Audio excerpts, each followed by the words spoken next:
you guys, in today's video we're going to learn how to make a water fountain from scratch. We're going also to learn how to make the water simulation itself. Without further ado, let's begin.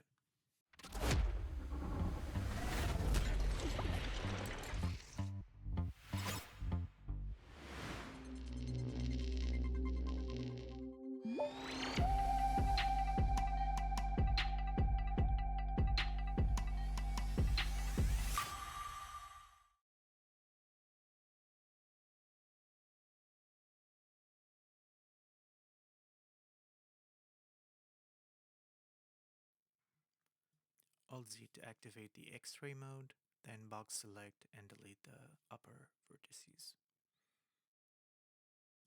G to move on the Z axis by pressing G and Z. Press Shift and D to duplicate the fountain layers and move them up by pressing G and Z. Don't forget to press S to scale. Press C to circle select the inner part of the circles, and press X to delete the vertices.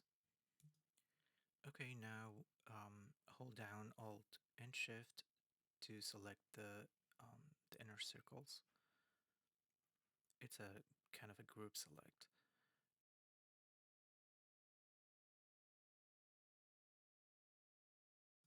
Press right click, Loop Tools, and Bridge. It's gonna only bridge two at a time, then you will have to bridge the middle part. Press Command R or Ctrl R to add more loops. Press S to adjust the scale, and Command R to add more loops. To add more loops, just use the middle mouse button to increase or decrease. Then just scale them up or down. If you want a bevel like this, press Command B or Ctrl B. We bevel here because it's more aesthetically pleasing.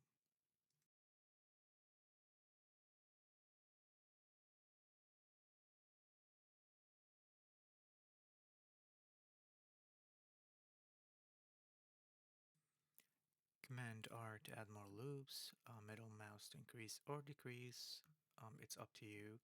And now the base. Select the vertices, Command E to extrude down by pressing Z, so we can extrude down on the Z axis. Adjust it to your liking and add bevel as well. Now, the upper part where the water is going to pour from. And if you need to delete some faces, please go ahead. Now we're going to add a modifier, a subdivision surface modifier. Increase the viewport to 2. The render is 2 by default. Also, we're going to add a solidify modifier and adjust the numbers to your liking. It's better to keep it low. Shift A to get an icosphere mesh, move it up, scale it down, place it where the water is going to flow from. Right click Shade Smooth, go up to where you see Object, choose Quick Effect and Liquid. Adjust the water domain or the liquid domain where the water is going to exist. Then go to the Physics tab. It's already built for us. Resolution division, go for 120. And we're going to choose the flip simulation method because it's more splashy. Flip ratio, go for 0.76. Sampling 5. Factor is the resolution of the mesh. Just crank it up to 3. We don't really need to add particles. The I mean the spray in the foam or bubbles. I set the frame range from 1 to 1080. If you want to bake the mesh and the point system separately, just choose the modular simulation type or baking type. But in this case, we don't really need it. I'm not that patient, so I'm going to set the type to all and choose resumable. It allows us to stop the baking and continue where we left off. Now we go to object mode by pressing tab. Select the cube, Command or Control A, and apply all transforms. Now we name the water source and the fountain. Now we check the physics of the water source. Type should be set to flow, flow type liquid, and set the water behavior or the flow behavior to inflow. That means it will generate water. We don't really need to change anything else. Now we go to the fountain and add fluid simulation. Because this is the effector, this is going to affect the water and how it flows down. Substeps 5 and surface thickness to 1. We go back to the liquid domain and press bake.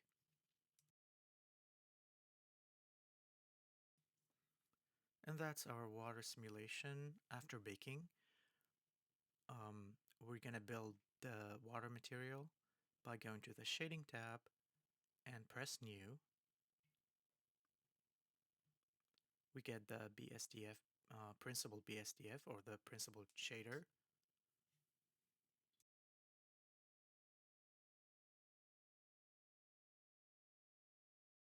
Shift A to get a bump node and connect it to the norm. Add a noise texture and connect it to the height. Ctrl T to activate the mapping and the texture coordinate. This is the Node Wranglers feature. Go to Edit, Preferences, Get Extensions tab if you don't have it installed. And if you already have it, just check the Add-ons tab and see if it's enabled or not. Here I change the noise textures scale to 5.6 and detail to 3.4. Now the bump node distance to 1 and filter to 6.5. The IOR for water is 1.33. The IOR is the index of reflection. Set roughness to 0. You can give the color a blue tint, but it's optional. Connect alpha with a layer weight with the facing, not the Fresnel. Set the blend to 0.9. Draw a connection from the roughness to Voronoi texture distance. And use the Node Wrangler feature, Ctrl T, get a color ramp, and also a math node, set it to maximum, and connect the color ramp to the bottom value, set the upper value to 0.9, and another math node, set it to log, the same thing, and set it to 0.97. In the render tab, it's not fully transparent because we have to adjust the transmission. Go to the BSDF shader, transmission, and crank it up.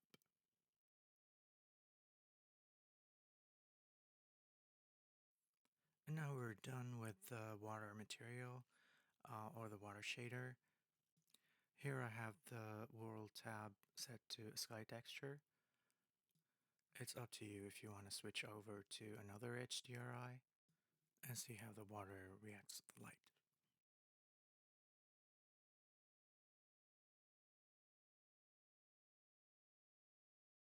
One thing I forgot to mention is that you can always adjust the color ramp to your liking and decide how you want your water to be reflecting or refracting the light.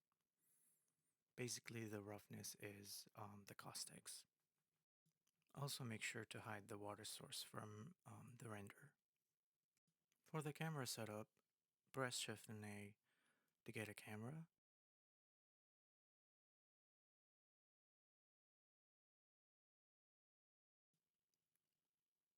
Navigate the viewport to a shot that you like of the fountain, whether it's a close-up or a medium close-up, or even an establishing shot. Don't forget to select the active camera that you want it to be rendered.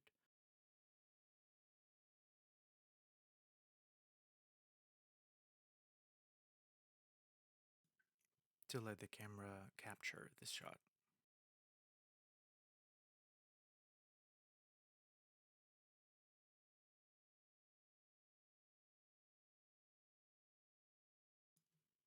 In the camera properties tab where you see location, rotation, and scale on the right, after selecting the frame that you want the shot start, with your mouse hovering over the location, press I to set a keyframe for the location, and then move to the frame that you want the shot to end at.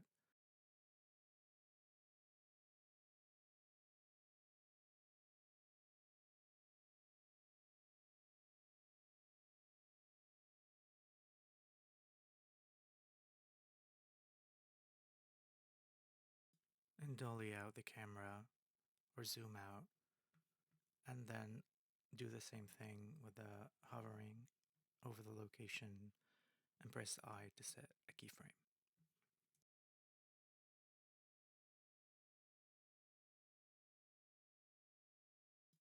For the render settings, we're using Cycles render engine because it's more realistic for the water. Set it to GPU, you don't want the CPU.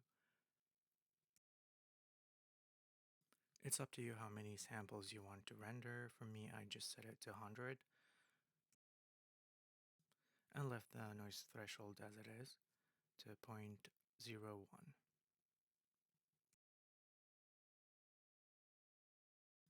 Enable the fast GI approximation if you want a faster render. It has something to do with indirect light bounces. And the performance, set compositor to GPU and the denoising nodes to GPU as well. Scroll down to memory, set it to 512.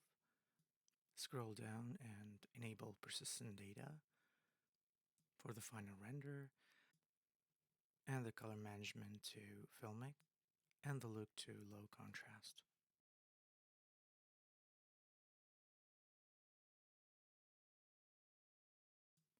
In the scene tab, I set the frame range from 1 to 1080. It's up to you where you want it to be rendering. And the file format, I'm going to change it to video, and the encoding to MPEG-4. And finally, don't forget to choose where you want the output to be saved. And that was our water fountain. I hope you have enjoyed this video. If you like this video and you want to see more on this channel, please like and subscribe. If you want to learn more cool stuff and get access to project files and materials so you can follow along with me, or just support me in my journey teaching 3D design in Blender, go and check my Patreon page. The link is in the description below. You can get early access to videos, beginner-friendly tips and tricks, and ad-free content. Thank you so much for watching, and see you soon.